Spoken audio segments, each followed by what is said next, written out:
Tell them we ain't taking no days off. Days off, taking no days off. Boys think I'm long gone way out.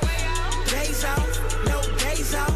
You can tell them we ain't taking no days off. Well, welcome back to another segment of the Cornhole Journey. I am with one of our founders of Black Sheep Baggers, LD Ward. Welcome to the YouTube channel. Thank you, sir. Appreciate it. Thanks for your support of what I'm doing here with the channel and Ice Price Baby logo, the journey. And Yes, sir. So kind of you to come along. I'm just a competitive player, but he's so nice to say, hey, I'll support you because you're going to sponsor us. And you sponsored the college kids last year at A&M a little bit, so that's how we got to know each other. Yes, sir. So these guys are so great just to come along, up and coming players, of course, several pros that you sponsor. So. Yes, sir. But let's just go back for a minute. Let's talk about how you launched this company, because a few years ago you were not in this game at all. That is correct. We played cornhole in our backyards together, myself and Alex and about 10 other guys. And I wanted to have a club team together, and so that's how we came up with the logo. It was actually kind of funny. I gave everybody 10 names to pick from, knowing I wanted Black Sheep Baggers, but I didn't vote that number one. You kind of kept it quiet, Yeah, right? I kept it quiet. I voted it number 2. Everybody else voted for Black Sheep Baggers. I had the logo designed from there and started selling t-shirts. Next thing you know, we're in the bag game. And Well, hold on. Next thing you know, you're in the bag game. That's a big leap to Yeah. go from a local cornhole, organization league to making some shirts, some Yeah. swag, and suddenly to jump into making bags. I mean, that involves machinery, a little bit of research, buying materials, the resin, the cloth material, the workers put together. So that's got to be a big investment. Yes, it was. So we were very fortunate that there was a local company around that was in the bag game already, that was selling some equipment and getting rid of some stuff, and we were able to purchase that at a discounted rate. And that's kind of how we got started. And then we took a couple of their staff members that already knew how to get everything done. That's what kind of jump started us and got us to where we are. Yeah. And So- we didn't have as strong of a learning curve because there was already people that knew how to do it. We were at that point more figuring out what our materials were, what kind of branding we wanted to do, but the bags themselves kind of already knew how to make themselves, if that makes sense. So what year would that have been? We're talking. Give us a gauge here. So we are in 2022 right now. At the end of 2022, that's going to be December of 19. So right before the old COVID hit. Right before COVID hit, yep. Right before COVID hit is when we started trying to get our R&D into place and understand what was out there. And then, obviously, cornhole grew exponentially during COVID, which ramped us up a lot faster than we wanted to be as well. We were still trying to learn the ropes, per se, on all the ins and outs. So that sped us up basically a year. So your other business is still happening because you were making money as a family man before. Yeah. What was that before? So I was in outside sales for a company for 9 years. Worked outside sales with them. Did that for 18-ish months, doing both. And then it got to a point where I was cheating on both. You know what I mean? I was cheat on both. Yeah. So I was cheating on my company, and I was cheating on the company that was paying my weekly wages, and I felt bad, so it's time to make a commitment there. So we committed to Cut bait, let's do it yeah, all. And so you went all in, and how did you begin to I could use the word snag some higher level players? Obviously they must like your product. Yeah. So how do you develop product player, because those kind of go in tandem, Yeah. I tend to believe. Yeah, so we were very fortunate that Eric Ryder, one of the OGs in the game, reached out to us very early on because he had seen our product and liked it and was looking to make a change from his current bag company. And we signed him, and when we signed him, that got us a lot of credibility in the cornhole industry because he was a big name that everybody knew and trusted. And so we owe a lot of our success with getting pro players from Eric. So Eric came aboard, and then him and Cam Presley were teammates, and Cam's been with us ever since. Eric retired this past year. And then from there, as we grew as a company, we were in that fortunate stage where players would reach out to us rather than us having to reach out to them. Let's go. And so that's kind of how this season came about with our players that we have. Give us a list from memory. Yep. Or maybe you know them all. I know. Who do we have on the roster that we might recognize? Yeah, so we have Cameron Presley, he teams up with Andrew Guy. They're out of the Carolinas. Andrew Guy's no relation to Matt and Brett. That is correct. No, he is not. No relation. We have Brian Scram out of Michigan. He teams up with Chad Hunt. Most people know him as White Boy. He is out of the North Carolina region as well. We have Danielle Luna out of Michigan. She teams with Greg Collins out of Arizona. World champion. Last year with Mark Richards. Yes, co-ed world champion Danielle Luna. That is correct. And then we have 3 of the PDC players that are on our roster. We have Jackie Saison, who's been a ACL pro, and this is the year she fell down to PDC, so I would look for her to be a pro here by the middle of the year. We have Adam Acton out of Oklahoma, super nice guy. He came across our product because our national sales rep director is actually in Oklahoma City, where's Adam's area, so it just kind of hand in hand. And then our last addition was Katie Matthews out of Georgia. I met her this week. Yep. Really nice. Yes, super. And her husband as well. I think his name is Matt. His name is Matt. She is a very high-level player. I look forward to really big things for her in the next couple years. Brag on the guy you work with every day. I guess you call him a co-founder, Alex Reagan. This guy is awesome. Yeah, Alex is. A lot of people will say we're yin and yang. What I'm good at, he's not necessarily good at, and what he's good at, I know I'm not good at. So Alex is a great guy. He handles all of our design work, anything marketing-wise you see from us.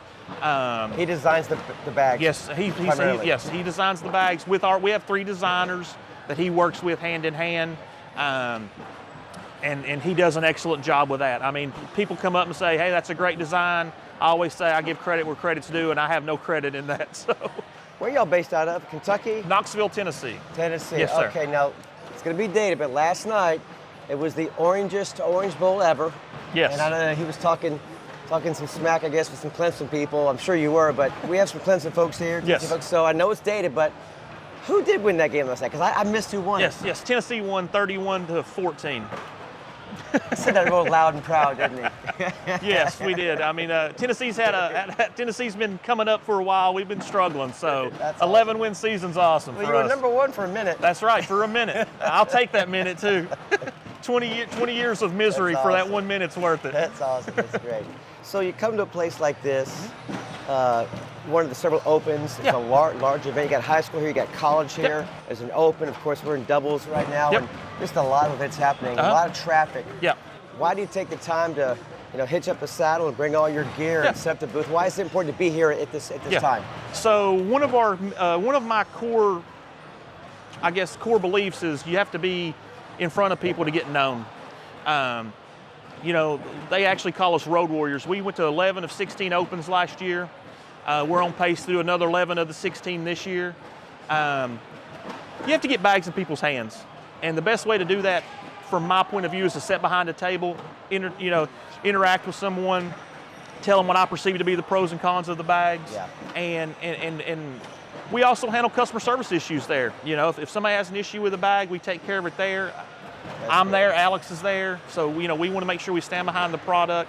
And I just think being out amongst everybody and the players is just a great way of doing it. Well, I'll tell you, and you, the audience, from my perspective, we connected through the college ranks with A&M, and so you sent bags to my son and some other players. So we kind of met each other via DMing, Facebook, whatever. But then at the Fort Worth Open, just what you said, it was in the bowels of the Dickies Arena. Yes. I walked right by, and I'm like, LD, yes, Rob. We met, and you were so nice to me, and you showed me your gear and your stuff, and I'm like, now I put a face to a name, right? And it was, and ever since then I realized these guys are good guys. Not just good bags. Like I like you all. I like what you do, and so it just developed from there. So, I mean, we've always took the stance of we want anybody that can get our bags to have our bags, and we try to be as genuine and as nice and as honest as we can be to everybody. And I think that's carried us a long way. I mean, coming from a brand new company to a tier 1 bag manufacturer in 1 year. Let's talk about that, because you guys, when they had the new regulations come out, you weren't sure if you're going to be in tier 1 or tier 2. Yes. So how did you make that leap already to the top? Bag companies out there. So we had known that we were a top 15 bag manufacturer all of last year. And so we were going to be right there on the cut, because if they were going to take 15, 12, or 10. And when we got the news that we were Tier 1, we had no clue if they took 15, 10, or 12. We kind of realized at Worlds, because they kind of put all Tier 1 bag manufacturers together, Tier 2 and Tier 3. You got a hint there. Yeah, so you start counting and you start knowing. So we were top 10. And that's all because of our customers. And people like you, other reviewers, all of our sales team. I mean, we have the biggest sales team in cornhole, hands down. This is since December 2019, gang. Yeah. You've gone in 2.5, I guess 3 years now. You can Yeah, say three. yeah. 3 years and a few days. You've gone from non-existence to top 10 in American Cornhole League. Yes. Yep. And like I say, incredible. yeah, a lot of it is people. When we got in the game, me being from a sales background, I realized that the best way to obviously come into these types of events, but getting local guys that sell our products is the easiest way to get to other areas to infiltrate, and to get our bags there.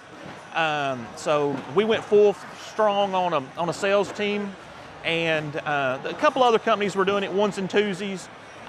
We're up to 47 sales reps in the United States and Canada. 47? Yeah, 47 That's sales reps. almost one per state. Yeah. Yep. That is and that's a lot of coverage. Yeah, that's our goal. Obviously some states have multiples just because of the service size. Yeah. And then and subsequently since then, other bag manufacturers have reached out and wanted to know how the program works, and I'm not in competition with any bag company. I think there's enough room for all of us. I give them every bit of information. I tell them how our program works. I tell them how the program is built at different levels for participation. And a handful of companies now are using that same model, and I'm proud to say that I was part of that process. That's getting it's like I say, I want to see everybody succeed.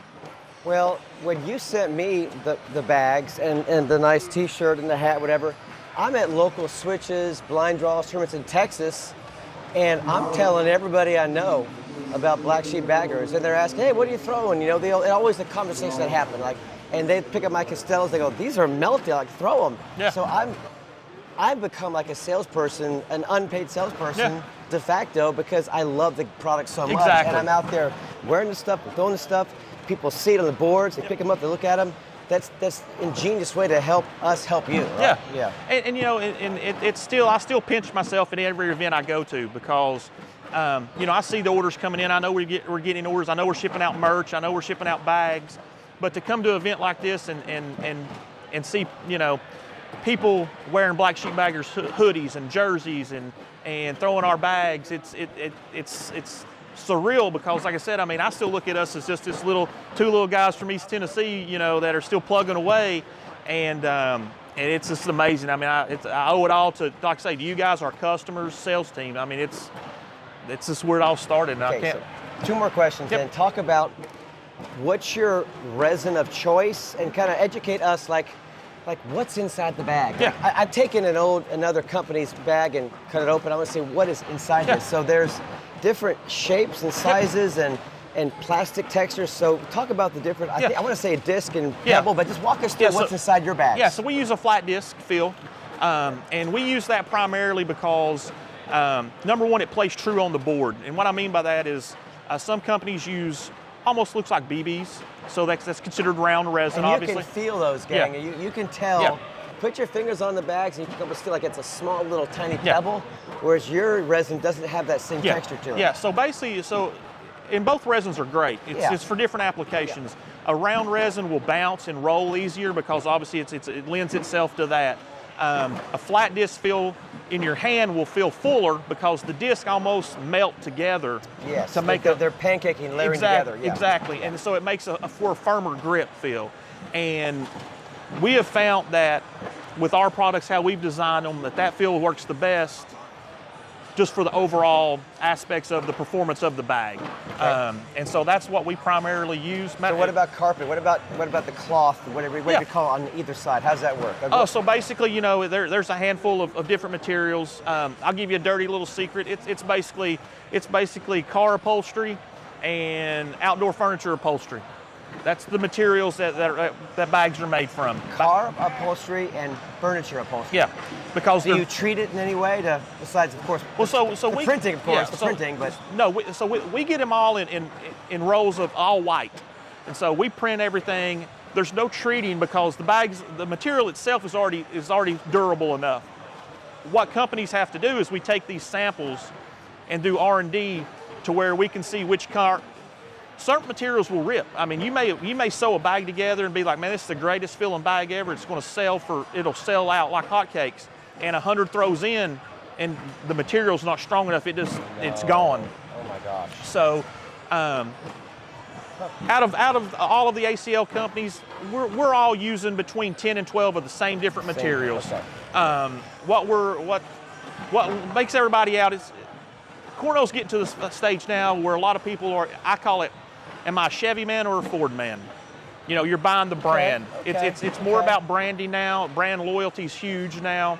Because it really still is. The player has to throw the bags. Exactly. I mean, still, Exactly. honestly. Yeah. I think the bags make that small degree of difference at the level that these guys are playing. Oh, yeah. They're pretty picky, but you still have to be able to throw the bag straight in the hole. Yeah, I can give you a $2 bag or a $2,000 bag, but it's not going to fix a $4 throw. I like that. You know what I mean? like that. So it's just what it is. I mean, you know, so it's the player that makes the bag perform the way it does. There you go. There's attributes in the bag they're embedded. They're ready for you to unveil and use. Exactly. Yeah. But you know, the player itself has to do it. So it's like I say, it's brand loyalty. It's literally cornhole is growing to where we are at that. Like I say, or my Chevy man, Ford man, Toyota man, whatever it may be. Final question. Yep. How's your cornhole game? Do you play locally? I mean, let's break the owner down. No, How is your game? I mean, what do you throw? Well, I don't even have any bags at my house. I've not thrown cornhole competitively in probably 18 months. Have you lost your mind? Look at all this happening here. Yeah. It's relax. Yeah. Play a little bit, Eldon. Come on. Yeah, I mean, I just don't have the time. I really don't. Alex still plays, Yeah. and you know, and obviously I get joy out of watching all of our players play, and even people that have bought a set of bags and they come up and they're like, hey, I went 3 and 2 throwing Costellos. Love it, you know. So I play in the backyard during the summer, you know, with my wife, kids, and whoever's over at the house. But as far as coming to an open, it'll be 2 years pretty quick. It's not your thing right now. No, not right now. Yeah, I mean, I love it. I would love to do it, but I'm also competitive, and if I'm going to come out here and lay an egg, I'll get so frustrated that it wouldn't be worth it. Fair enough. Yeah. Thanks for your time, Eldon. Yes, sir. God bless you. Thank you, sir. Thanks to Black Sheep Baggers for doing a great job of just, you know, helping the community grow. You have great products, great customer service, Yep. and great people. So thanks Thank you, again. guys. God bless Thank you you. guys. Tell them we ain't taking no days off.